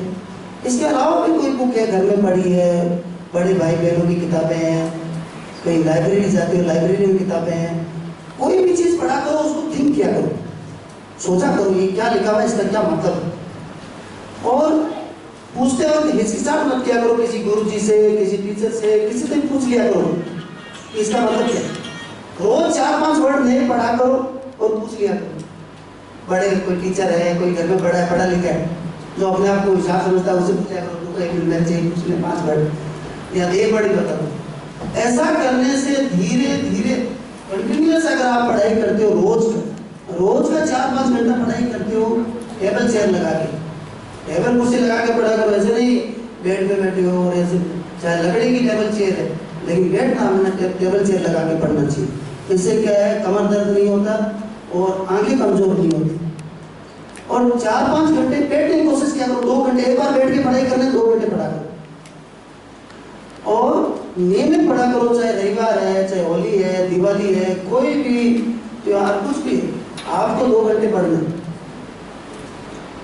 पढ़ने के बाद 7 दिन पुराना कुछ भी पढ़ा है आपने, उसको रिवाइज किया करो, रोज आधा घंटा 1 घंटा पुराना रिवीजन किया करो कि अभी इस टेस्ट में तो मान लो ये चैप्टर आ रहे हैं, तो आपको लगेगा बस यही पढ़ेंगे, वो तो भी 2 महीने हो गए तो भी कोई बात नहीं, उसको नहीं पढ़ना। मेरे ऐसा नहीं करना, आप अपने आप तैयारी करते रहो, थोड़ा थोड़ा पुराना पढ़ते रहो। क्यों? अगर आपने पढ़े हुए को दोहराया नहीं और उसको अगर 1 महीना 2 महीने हो गए, वो नए जैसा हो जाएगा, वो दिमाग से धीरे धीरे निकल जाएगा, वो याद नहीं रहेगा। तो याददाश्त बढ़ाने का सबसे बढ़िया तरीका पढ़ो, अंडरलाइन करो, बोल के पढ़ो, गुरुजी क्लास में पढ़ाए उसको सुनो। देखो ब्रेन में कई एरिया होते हैं अलग अलग, जैसे आप आंखों से देख के पढ़ते हो अलग जगह स्टोर, फिर बोल के पढ़ते हो दोबारा स्टोर, फिर आप गुरुजी पढ़ा रहे हैं ब्लैक बोर्ड पे देख रहे हो अलग स्टोर, गुरुजी बोल रहे हैं वो सुन रहे हो आप अच्छे से अलग स्टोर। ऐसा करके कोई टॉपिक के बारे में अगर आपने सुन लिया, देख लिया, बोल के याद कर लिया, लिख के याद कर लिया, तो ये 3-4 एस्पेक्ट से अगर कोई टॉपिक याद करा बोलोगे नहीं। वरना क्या होता है, मैं तो भूल गया, पूरी रात पढ़ा, मैंने ये पढ़ा वो पढ़ा, मैं भूल गया। क्या होता है ब्रेन के अंदर पहले जब तक स्टोर नहीं होता ना, कोई भी चीज़ अपने याद करते हैं, वो याद करते हैं तो वो दिमाग के अंदर जाता है, फिर दिमाग के अंदर उसकी प्रोसेसिंग होती है। जैसे ये वर्ड है वैसे स्टोर नहीं होते, दिमाग के अंदर अलग अलग ब्लॉक में स्टोर होती है। और जैसे लाइब्रेरी होती है, लाइब्रेरी में पॉलिटिकल साइंस की किताबें एक जगह, हिस्ट्री की एक जगह है ना, अपनी धार्मिक किताबें एक जगह, साइंस की किताबें एक जगह, ऐसे होता है ना। ऐसे ही ब्रेन के अंदर मेमोरी बनती है, अलग अलग सब अलग अलग टॉपिक से संबंधित अलग अलग मेमोरी बनती है। तो जो भी आप पढ़ते हो उसको याद करो और उसको टाइम दो दिमाग के अंदर स्टोर होने के लिए। और सबसे ज्यादा दिमाग में मेमोरी कब तेज होती है, नींद लेने से। आपका नींद बहुत अच्छी होनी चाहिए, रात को 10:30-11 बजे से लेके और सुबह 5-5:30 बजे तक आपको सोना ही। ये टाइम है ना, ये जैसे नेचुरल क्लॉक्स है ना जो अभी डे नाइट का, वैसे अपने एक बायोलॉजिकल क्लॉक होती है बॉडी में कि शाम हुआ अंधेरा हो रहा है, अपने आप ही जैसे आप देखते हो सारे पक्षी जीव जंतु सब अंधेरा होते चुप हो जाते हैं, सब सो जाते हैं। इसी तरीके से अपने भी ऐसा ही एक सिस्टम होता है, अपने को भी 10:30-11 बजे सो जाओ, रात को देर रात तक नहीं पढ़ना, सो जाओ और सुबह 5:30-6 बजे 5 बजे 5:30-6 बजे के आसपास उठ जाओ। और नींद कंटिन्यूस होना चाहिए, ऐसा नहीं मैंने 2 घंटे दिन में सो लिया, 1 घंटा शाम को सो लिया, 3 घंटे रात को सो लिया, ऐसा कभी मत करना जीवन में, वरना ऐसी दिक्कत होगी कि तुम्हारी याददाश्त भी खराब, तुम्हारी दिनचर्या भी खराब। ऐसा कभी नहीं करना है। आप अगर सोते हो तो बराबर 7 घंटे सो, 7 घंटे से पहले मत उठो। ये नींद तुमने जो दिन भर पढ़ा, जो याद किया, जो भी अनुभव थे, वो सब स्टोर हो जाते, तो याददाश्त बहुत अच्छी बनी। रोज आधा घंटा रिवीजन के लिए, चाहे कोई भी टॉपिक, चाहे इस टेस्ट में आ रहा है नहीं आ रहा, आपने जो भी पढ़ा है पहले आधा घंटा उसको रिवीजन करो, आप इतनी अच्छी सफलता मिलेगा आपको। आप सरप्राइज करोगे कि आधे घंटे में आप एक चैप्टर रिवीजन कर लोगे। अगर 7 दिन पहले पढ़ा है, आधे घंटे में चैप्टर रिवीजन हो जाएगा। हर चैप्टर ऐसे रिवाइज करोगे, पूरे साल में 15 से 20 बार रिवीजन हो जाएगा आपका। फिर बताओ नंबर कहाँ अटकेंगे आपकी, चाहे आप ट्यूशन पढ़ो नहीं पढ़ो, चाहे आपने शहर में बड़े स्कूल में नहीं पढ़े, तो क्या आपके नंबर एकदम बढ़िया है। समझ मेरे बात को। और धीरे धीरे जब इतने रिवीजन कर लेते हो ना, वो चीजें आपके कौशल में आ जाती है, स्किल में आ जाती है। तो वो चीजें आपको ऐसा लगने लग जाती है जैसे जोड़ बाकी घटाव करते हैं ना अपने, वैसे हो जाता है, एकदम सिंपल सा। दूसरा चीज, आजकल बच्चे आउटडोर गेम कम खेलते हैं, ग्राउंड में कम जाते हैं, सारे ग्राउंड सुने। हमारे मेडिकल कॉलेज में हम लोग खेलते थे रेगुलर, अभी बहुत बड़े बैच आते हैं हमारे की तुलना में, फिर भी ग्राउंड पे कोई खेलने नहीं आता। उन ग्राउंड पे हम ही लोग खेलते हैं, हम लोग टीचर हैं, हम ही खेलते हैं, स्टूडेंट आते नहीं खेलने। क्या पता क्या करते हैं। और मैंने तो उनको इतना पढ़ते हुए नहीं देखा, सारे बच्चों को फेल होते हुए देखा, और फिर भी ग्राउंड में खेलने नहीं आते, आउटडोर गेम जरूर खेलें, आधा घंटा 1 घंटा ग्राउंड में जाके, और मोबाइल में नहीं खेलें। क्या होता है कि मोबाइल में जो बच्चे गेम खेलते हैं ना, आपने फुटबॉल देखा होगा, फीफा वर्ल्ड कप काफी बच्चे देखते हैं, कितना मुश्किल है एक गोल करना। और जब आप मोबाइल में वीडियो गेम खेलते हो तो आपको 8-10 गोल कर देते। जो ये झूठा आपको यो मिलता है ना कॉन्फिडेंस, शूडो कॉन्फिडेंस, ऐसा लगता है मैंने आज देखो वीडियो गेम खेला और 5 गोल कर दिए, मैंने कंप्यूटर को हरा दिया, मैंने इसको कर दिया। ये काल्पनिक आत्मविश्वास है, ये इतना झूठा आत्मविश्वास है। जैसे टेम्पल रन करते हैं, आजकल बहुत सारे गेम आ गए, पबजी और क्या क्या, ये हाँ कौन सा गेम बताया बेटा? हाँ, फ्री फायर। तो ऐसे ऐसे गेम आ गए, ये देखो ये दिमाग को बिना मतलब का उत्तेजित कर देते, आपको ऐसा माहौल दे देते हैं जैसे रियल में आप युद्ध के मैदान में हो, रियल में आप प्ले ग्राउंड पे हो, रियल में आप बहुत बड़ा कोई गढ़ जीत रहे हो, लगता है ना, लेकिन होता कुछ भी नहीं है, वो पूरा काल्पनिक है। लेकिन ब्रेन के अंदर उसका नुकसान होता है बहुत ज्यादा। ब्रेन के अंदर कुछ केमिकल चलते हैं ना, ब्रेन के अंदर जो सूचनाएं एक जगह से दूसरी जगह जाती है ना, जो सोचते हैं समझते हैं, अपनी जो क्षमताएं, वो क्षमताएं ये इस तरीके के गेम खेलने से बहुत ज्यादा प्रभावित होती है। समझ मेरी बात को? तो अगर आपको खेलना है तो फुटबॉल ग्राउंड में खेल के आओ, धूप में 1 गोल करके बताओ, तब आपको पता लगेगा हकीकत तो ये है। हाँ, हकीकत ये है, कितना मुश्किल है खेलना वहां पे। और वीडियो गेम में आप फटाफट, आपको बहुत अच्छा लग रहा है, बहुत अच्छा महसूस हो रहा है, ये गलत है। मैं कई बार बच्चों को देखता हूँ, मैथ के क्वेश्चन भी कैलकुलेटर से या मोबाइल से सोल्व कर लेते हैं, आंसर मिल जाता है 1 मिनट में। ये आंसर बेटा एक क्वेश्चन में 15-20 मिनट, आधा घंटा खपाओगे, बहुत चीजें सीखोगे। ट्यूशन में और स्कूल में तो टीचर 1 मिनट में आंसर निकाल के दे देगा, क्योंकि उसके करे में तुम खुद उसका आंसर ढूंढने की कोशिश करोगे ना, तो तुम्हें 20 मिनट लगेंगे, तुम्हें लगेगा कि मेरा तो 1 घंटा खराब हो गया, 2 क्वेश्चन नहीं हुए, लेकिन उससे तुम्हारा दिमाग का प्रोसेसर बहुत, उसका जो एनालाइजिंग कैपेसिटी है ना दिमाग की, वो बढ़ेगी। तो आगे जब करोगे ना, दूसरे दिन, तीसरे दिन, 10वें दिन, 15 दिन, तो ये कैपेसिटी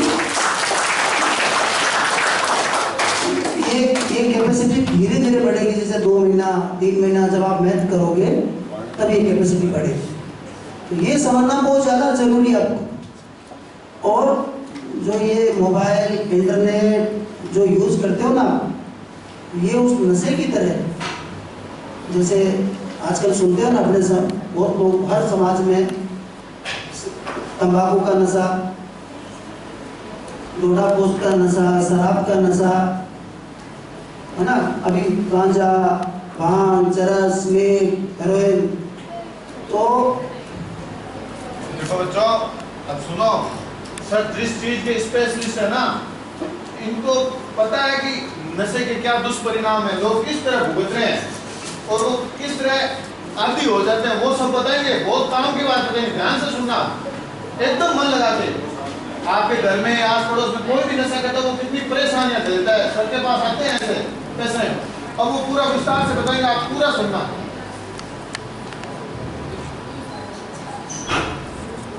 आप ये तो सुनते ही है ना, अपने परिवार में, समाज में इतने नशे करते हैं बड़े लोग। सुन रहे हो बच्चे? क्या क्या नशा करते हैं तुम बताओ?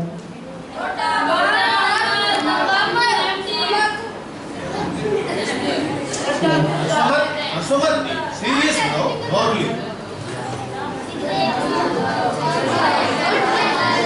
देखो, सुनो मेरी बात। जागो जी ने उस टाइम इतने नशे नहीं थे, फिर भी नशे के लिए बिल्कुल मना किया, बिल्कुल। और अभी जो रिसर्च हो रही है ना, उसमें ये मिल रहा है कि तंबाकू सबसे बड़ा दुनिया का नशा है। शुरुआत तंबाकू से होती है। और आजकल जो युवा वर्ग है ना, बच्चे, और अभी जैसे एलन कोचिंग जाते हैं बच्चे पढ़ने, सीकर जाते हैं, 8-10 बच्चे मेरे पास आए, उनके पेरेंट्स लेके आए। वहाँ 3 तरीके के बच्चे हैं। एक तो बच्चे बहुत अच्छा पढ़ते हैं, जिनकी अच्छी रैंक आती है। एक बच्चे जो वहाँ पढ़ते भी है, घूमते रहते हैं। और एक बच्चे ऐसा सोचते हैं कि हमारी रैंक अच्छी आ जाए, लेकिन उनके आ नहीं पाते। तो जिन बच्चों को वहाँ पढ़ाई में अच्छे नंबर नहीं आते हैं, अच्छा नहीं कर पा रहे हैं, उन बच्चों को वहाँ के लोग जो नशे का व्यापार करते हैं वो फंसा लेते हैं कि ये नशा कर लो, वो नशा कर लो, और ये 8-10 बच्चों को मैंने, घर वालों ने भेजा बच्चे को पढ़ने के लिए, और बच्चा वहाँ जाके ऐसी गलत संगति में पड़ गया है ना। तो अभी से आप लोग ये प्रण लो कि जो तंबाकू का नशा है उसको किसी भी फॉर्म में हाथ नहीं लगाना। ये गेटवे ऑफ ड्रग है। गेटवे ऑफ ड्रग का मतलब समझ गए? ये जामानी साहित्य अकादमी में आप आते हो, कुछ ज्ञान की बात मिलती, लाइब्रेरी में हवन होते हैं या जागरण होते हैं, सब चीज समाज के लोग मिलते हैं। इसी तरीके से नशे की जो दुनिया है, जहाँ नशा ही नशा है, उसके अंदर तंबाकू शुरुआत है उसकी। समझ रहे मेरी बात को? तो तंबाकू का सेवन किसी भी फॉर्म में, चाहे नस्वार है, चाहे गुटखा है, चाहे जर्दा है, चाहे कोई भी, आजकल एक वो पेन जैसा आता है, बच्चे स्कूल में लेके जाते हैं पेन, है बाथरूम में जाके वो धुआं उड़ाते हैं ऐसे बच्चे, है? देखो देखो, सुनो मेरी बात को, ये आप लोगों को अभी से समझना है कि क्या चीजें खतरनाक है, हमें ये चीजें नहीं लेनी, कभी भी जीवन में इनके संपर्क में नहीं जाना। क्यों?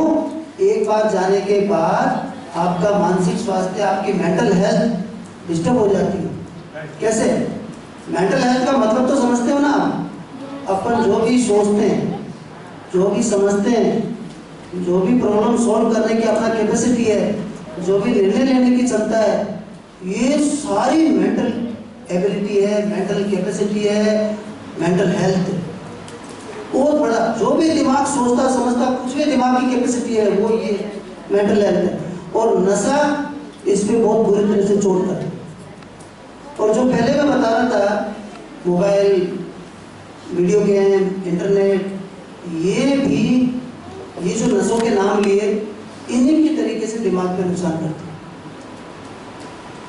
जैसे आपकी जो कंसंट्रेशन पावर होती है, ध्यान लगाने की क्षमता पढ़ाई में, वो खत्म हो जाती है। आप वीडियो गेम देखते हो ना, तो उसमें बहुत जल्दी भी खेलते हो, तो दिमाग एकदम तेज हो जाता है, बहुत तेज। फिर आपको लगता है हर चीज ऐसे मेरे को तेज समझ में आए, गणित एक मिनट में समझ में आए, साइंस 1 मिनट में समझ में आ जाए। ये मतलब दिमाग में इतना जल्दबाजी और फुर्ती हो जाता है कि उसको लगता है सब चीजें चुटकियों में, जबकि ऐसा हो नहीं पाता। इसी तरीके से जो नशा करते हैं, उनके अंदर भी गुस्सा, चिड़चिड़ापन, कोई काम करने की इच्छा नहीं होना, नींद में दिक्कत, ये सारे लक्षण होते हैं। फिर वो उसको छोड़ नहीं पाते, फिर उसको लगता है मुझे ये नशा लेने से ही काम कर पाऊंगा। और कोई भी नशा करता है ना, 3 साल से 5 साल ही काम कर पाता है। उसके बाद में उसका जीवन उस नशे पे आधारित हो जाता है, और फिर वो कोई भी, उसकी शारीरिक क्षमता कम हो जाती है, फिर वो वैसे काम नहीं कर पाता। एक आदमी है ना, 15 साल से लेके 85-90 साल तक काम करता है। आप सोचो, पूरे जीवन काम करता है। अपने गांव में देखते हैं, अपने दादा परदादा सारे 80 साल 85 साल में खेतों में काम कर रहे हैं। अभी जो नशे वाले हैं ना, 20 साल में नशा पकड़ते हैं, 25 साल में कोई काम नहीं कर ही नहीं सकते, ना सोच पा रहे हैं। और जितने भी एक्सीडेंट होते हैं, उनमें 50% से ज्यादा एक्सीडेंट नशे वालों की वजह से होते हैं। जितने भी घरों में झगड़े होते हैं, घरों में जो झगड़े होते हैं आपसी में, मारपीट, मर्डर, हत्याएं, सब नशे की वजह से, 90% नशे की वजह से। समझ मेरी बात को? तो इस चीज से आप लोगों को दूर रहना है, और ये समझना है कि नशे से पूरा जीवन खराब हो सकता है। और ये अपने को गुरु जबरदस्त भगवान ने इतने टाइम पहले क्यों बताई ये चीजें?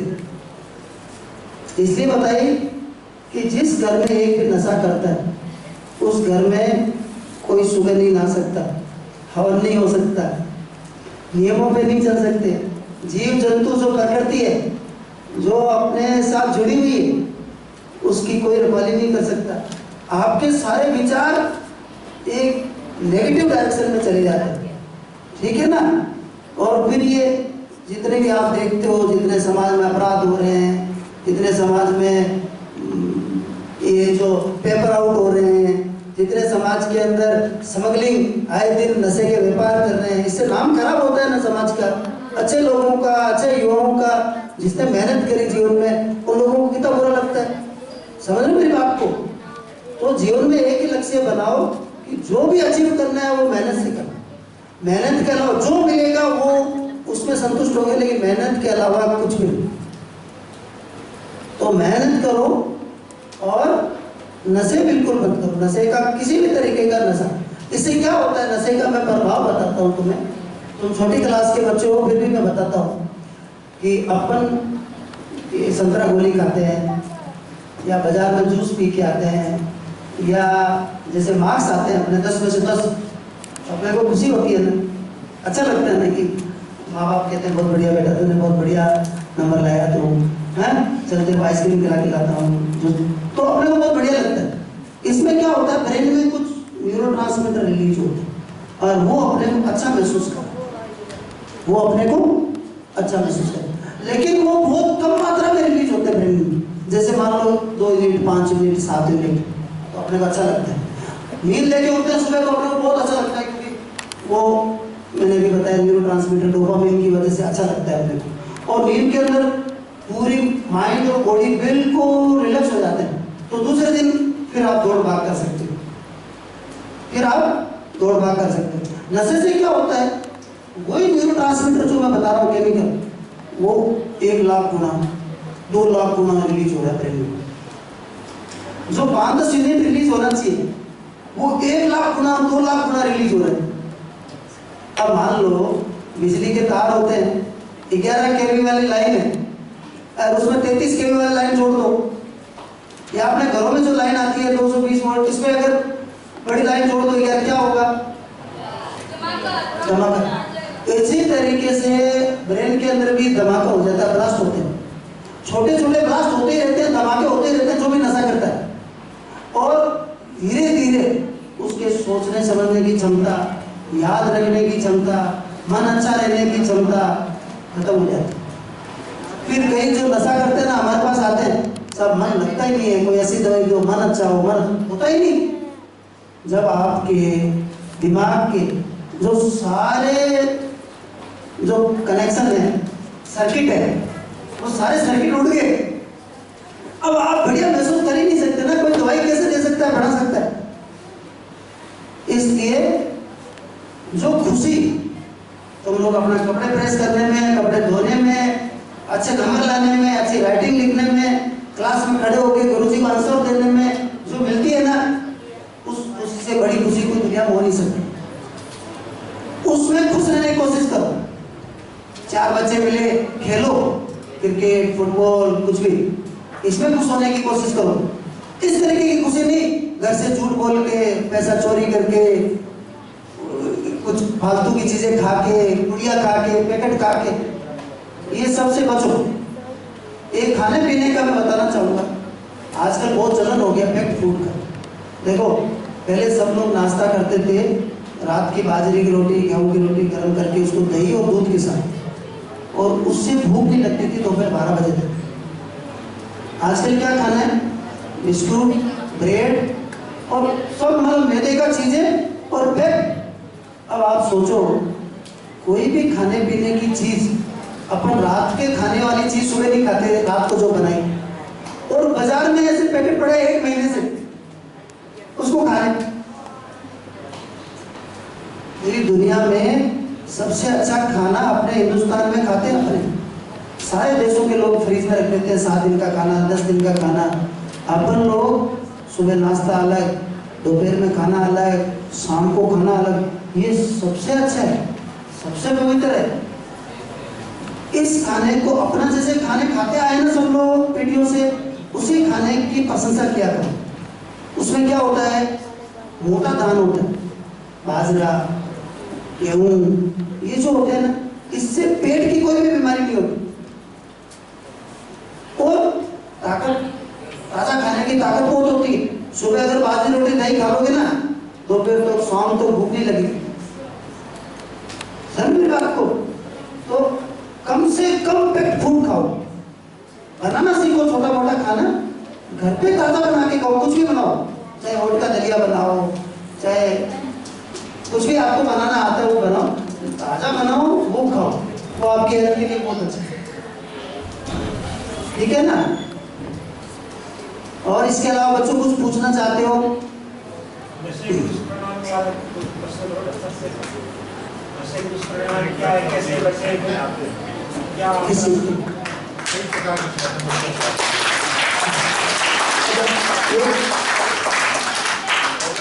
जैसे बच्चों का एक कॉमन पर्सन है, वो संकोच में पूछ नहीं पाते। जैसे नशे तो हर घर में छोटे मोटे करते ही है, तो उनको ये बच्चे किस प्रकार छुड़वा सकते हैं? गार्जियन को ये क्या करे ऐसे उपाय, ताकि उनके गार्जियन है ना, वो अगर आस पड़ोस रिश्ता छोड़ने की कोशिश करे। देखो, जैसे करता उनका कॉमन नहीं है। अगर देखो तुम बच्चों, अगर सुनो, देखो समाज में जो भी विचार है ना, बदलाव, वो विचारधारा से आता है। कोई भी अच्छी विचारधाराएं होती है ना अपनी, उसी से ही समाज में बदलाव आता है, और कोई तरीके से बदलाव नहीं आ सकता। अगर आप छोटे होते हो, बेटे बेटी जो भी, अगर आप अभी मम्मी पापा को कहते हो, भाई बहन को कहते हो, भाई ये गलत है, नशा नहीं करना चाहिए और ये गलत है, अगर ये चीज आप हमेशा बोलते रहते हो घर में साथ वालों के साथ में, तो ये चीजें धीरे धीरे उनको सोचने को मजबूर करेगी कि ये मेरा बच्चा बोल रहा है मुझे कि नशा गलत है, नशा नहीं करना चाहिए। मेरी बेटी बोल रही है, मेरा बेटा बोल रहा है नशा नहीं करना चाहिए। इन चीजों का बहुत प्रभाव पड़ता है। आपके अगर सकारात्मक विचार है ना, सोचने का पॉजिटिविटी, तो आप वो अचीव करोगे। ये एक ऐसा एनर्जी है ना। आध्यात्म क्यों पढ़ते हैं अपने? आध्यात्म इसलिए पढ़ते हैं कि ये एक हिडन एनर्जी है जो आपको मोटिवेशन देती है, नया करने की आपको प्रेरणा देती है। खाना तो सब लोग खाते हैं और शरीर सबका है, फिर भी अगर एक 5 फीट की दीवार है, कोई बच्चा के मैं पूछूं, कोई कहेगा नहीं मैं नहीं पूछूंगा, ये क्या फर्क है? हाँ, कोई बच्चा कहता नहीं मेरे तो 5 ही नंबर आए, कोई बच्चा कहता नहीं मेरे तो टाइम भी बोलते ही तो 10 को 9 ला देता हूँ, मैं तो पढ़ूँ। ये क्या है? ये कोई खाने से आती है ये चीजें? खाना तो बराबर ही खा रहे हो। ये सब चीजें आपका कितना सकारात्मक रुख है, कितना आप मोटिवेटेड हो, कितना आप आत्मविश्वासी हो कि मैं ये कर सकता हूँ, ये चीजें ही जीवन में सफल बनाती है और कोई चीज सफल नहीं बनाती। जो भी आदमी आगे बढ़े है ना, उन्होंने हमेशा ये सोचा है मैं ये कर लूंगा, मैं ये कर सकता हूँ। हम लोग जब 10th क्लास में थे तो हमारे गुरुजी ने ऐसे बोला कि भाई किस किस का फर्स्ट डिवीजन बनेगा, तो हम लोगों ने सबने हाथ खड़ा किया। तो गुरुजी ने कहा तुम लोग सब नीचे करवा, मुझे पता है तुम लोगों की नहीं बढ़ेगी फर्स्ट डिवीजन, फिर भी हमने हाथ खड़े रखे नहीं बढ़ेगी, तो फिर बढ़ी हमारी। और गुरुजी के कहने से क्या होता है, कई बार गुरुजी कहते हैं कि तेरे 99 बढ़ेंगे, नहीं बनते। देखो ऐसा क्या होता है, ये सब आपका खुद का वो है। मैं कई बार देखता हूँ बच्चों को देखता हूँ, टीचर कह देते हैं बहुत होशियार है, घर वाले भी कह देते हैं बहुत होशियार है, 100 में से 16। देखो बेटा, इन चीज़ों को लेके कभी परेशान मत हो, मेहनत करो। 100 में से 100 आए तो ठीक, 96 आए तो भी ठीक, 90 आए तो भी ठीक। मेहनत में कोई कमी नहीं होना चाहिए। ऐसा कभी नहीं सोचना चाहिए कि मेरे हेडमास्टर ने कहा है, मेरे गुरुजी ने कहा है, मेरे बाबा ने कहा 100 में से 100 लाना और फिर मैं नहीं ला पा रहा हूँ तो मैं परेशान हो रहा हूँ। ऐसा चीज़ें नहीं सोचना चाहिए। आपको मेहनत ही होना चाहिए, खूब पढ़ना है मेरे को, हो सकता है 100 में से 100 आ जाए, हो सकता है 99 आ जाए, 98 आ जाए, 2 नंबर कम रह जाए, इससे घबराना नहीं चाहिए। मैं ऐसे कई बार बच्चों को देखता हूँ जो इस चीज़ को लेके परेशान हो जाते हैं, उसके ज़्यादा इतने आ रहे हैं, मेरे 1 नंबर कम आ रहा है। ऐसा आपको नेगेटिवली नहीं परेशान होना है, आपको तो मेहनत करना है। हो सकता है एक टेस्ट में आपके कम हो, अगले टेस्ट में आपके ज़्यादा है, ठीक है ना।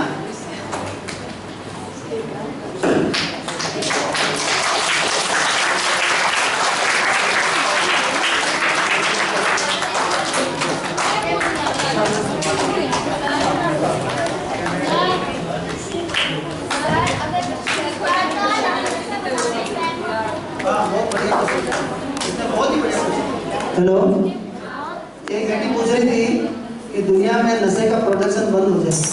क्या होता है कि दुनिया में हजारों कंपनियां ऐसी है जो नशे का व्यापार करती है, उसी पर निर्भर रहती है और उनका सरकार पे बहुत इन्फ्लुएंस रहता है। जैसे अभी जो स्मैक जो भी बात चली हेरोइन और चिट्टा की, ये दुनिया में कहाँ बनता है सबसे ज़्यादा? 2 जगह। एक तो अफगानिस्तान की बॉर्डर पे है ना, अफगानिस्तान की बॉर्डर पे एक गोल्डन क्रिसेंट है, गोल्डन क्रिसेंट जो हिंदुस की पहाड़ियाँ हैं पाकिस्तान अफगानिस्तान की बॉर्डर पे। एक दूसरी जगह कौन सी है? यहाँ बर्मा, म्यांमार और अपने नॉर्थ ईस्ट में। ये 2 जगह ऐसी है जहाँ 80% अफीम का उत्पादन होता है और जंगलों में उत्पादन होता है, उसको कन्वर्ट करते हैं हेरोइन में और पूरी दुनिया में बेचते हैं। ये जितने भी आतंकवादी संगठन है दुनिया में, जितने भी पूरी दुनिया में जितना भी आतंक मचा रखा है, इनकी 90% से ज्यादा कमाई इसी से होती है। आप कोई भी नशा करते हैं, गवर्नमेंट बैन करना चाहती है, सभी बड़े नशे सारे बैन करना चाहती है गवर्नमेंट, सारे बैन है। सिर्फ ये दारू जो अल्कोहल है उसका स्कोप है, या अभी गुटखे तंबाकू भी धीरे धीरे बंद हो रहे हैं, लेकिन बाकी जितने भी खतरनाक नशे हैं ना, ये सारे इलीगल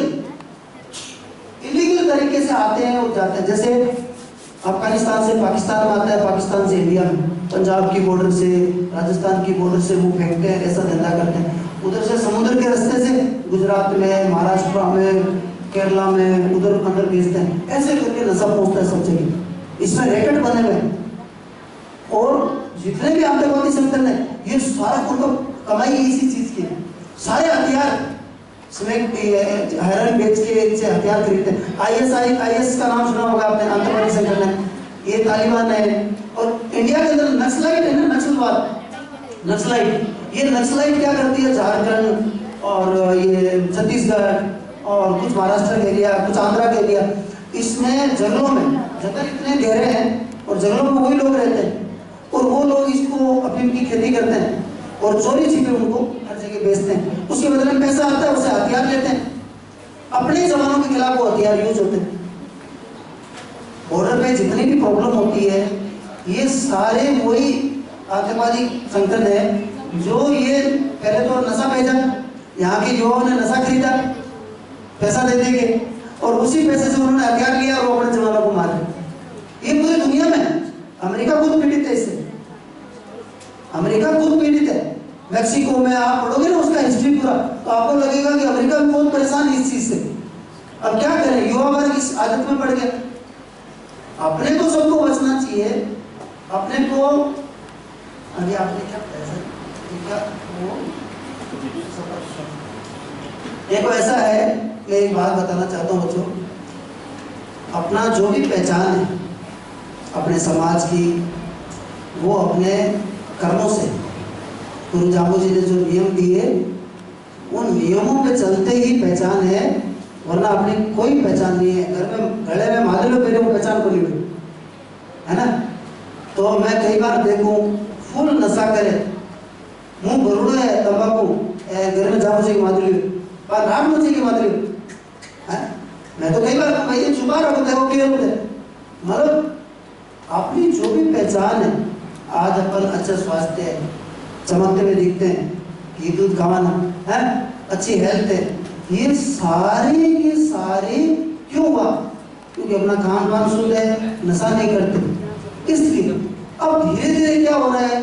अब एक बात बताओ, अपना जो भी संस्कृति है, जो भी अपने रीति रिवाज है, वो अपने सब फॉलो करते हैं, हवन करते हैं, स्नान करते हैं, नमन प्रणाम करते हैं, दूसरों को मंदिर जाते हैं, और इससे धीरे धीरे क्या होता है, पक्षियों को भी दाना डालते हैं, पानी देते हैं, और बूढ़े माँ बाप बुजुर्गों की भी सेवा करते हैं। ये सारे संस्कार कहाँ से आ रहे हैं? हाँ, भले अनपढ़ हो चाहे पढ़े लिखे, कोई जरूरत नहीं उसके लिए। अनपढ़ लोग भी अपने समाज के अंदर बहुत अच्छे रहते हैं।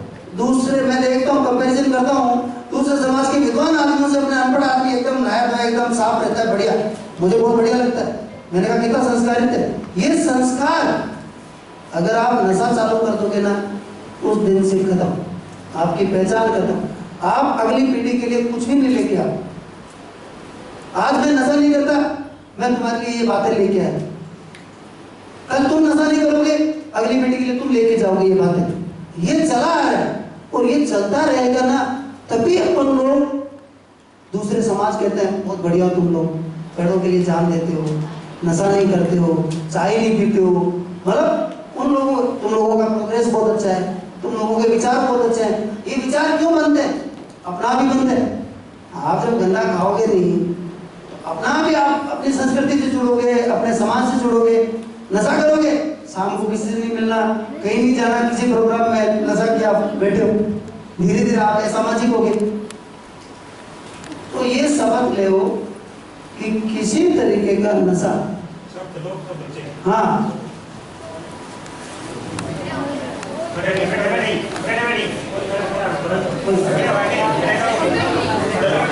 तेरो फोटो आज से हटा सामने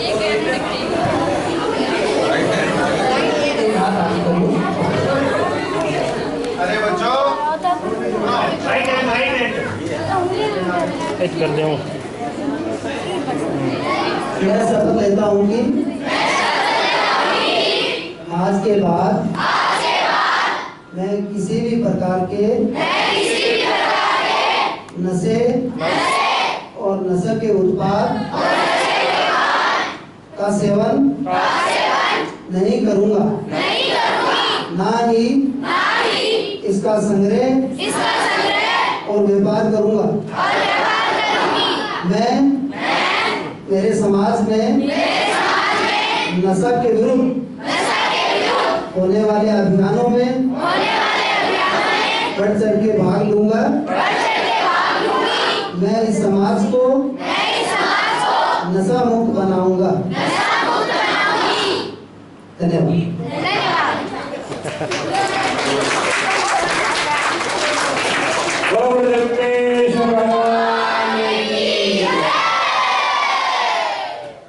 डॉक्टर साहब ने बहुत अच्छी अच्छी बातें आपको बताई है कि नशा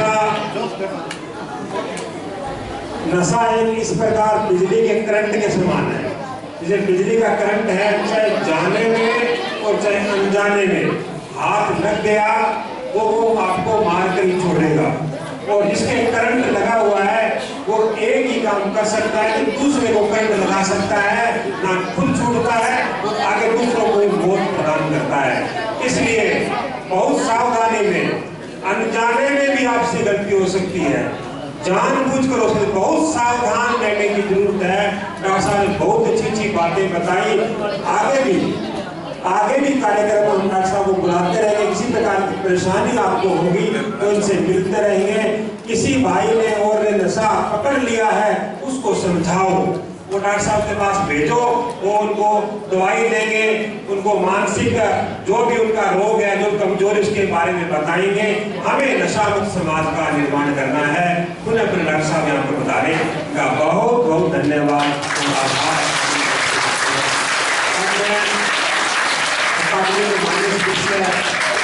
डॉक्टर भवरलाल गोसाद है, सभी दूसरे लोगों से संदीप जी, राम सिंह जी, अकीला जी, सभी लोग आकर के हरिराम जी आशा का सम्मान करेंगे। आगे